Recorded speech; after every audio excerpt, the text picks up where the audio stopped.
থেকেই আমরা প্রত্যেকে পাপী। হ্যাঁ, এটাই চিরন্তন সত্য। তবে এই চরম সত্যটা অনেকেই মানতে চায় না। তবে সত্য চিরকালই সত্য, তা আমাদের মানা বা না মানার উপর নির্ভর করে না।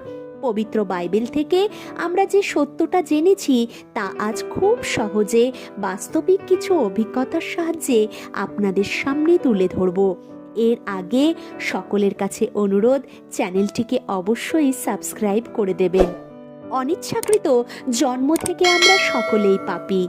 আদম ও হবার পাপের কারণে সমগ্র মানবজাতি অভিশপ্ত। একটু ভেবে দেখবেন, আমাদের পিতা মাতা বা স্কুল কলেজ কোথাও কখনো মিথ্যা কথা বলা, ঝগড়া মারামারি করা, চুরি, লোক ঠকানো কেউ কখনো শেখায়নি। তবু আমরা নিজের অজান্তেই শিখে গেছি। অনিচ্ছার সত্ত্বেও আমরা যেভাবে পাপ করতে শিখে গেছি, ইচ্ছার সত্ত্বেও আমরা নিজের প্রচেষ্টায় তা থেকে মুক্তি পেতে পারি না। আর ক্রুশের মৃত্যুই আমাদের সেই ব্যর্থতাকে দর্শায়। প্রভু যিশু হলেন প্রথম রক্তদাতা। লুক লিখিত সুসমাচারের 24 অধ্যায়ের 39 পদে পুনরুত্থানের পর তিনি শিষ্যদের কাছে এসে বললেন, আমার মাংস ও হাড় আছে, স্পর্শ করে দেখো। তিনি রক্তের কথা বলেনি।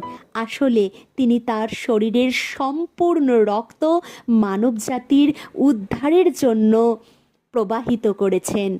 তাই আপনার ইচ্ছাকৃত ও অনিচ্ছাকৃত সকল পাপের মুক্তির একমাত্র পথ প্রভু যিশুর ওপর বিশ্বাস। ভিডিওটি ভালো লাগলে একটি লাইক, কমেন্ট ও শেয়ার করবেন এবং কমেন্ট বক্সে অবশ্যই আমেন লিখবেন।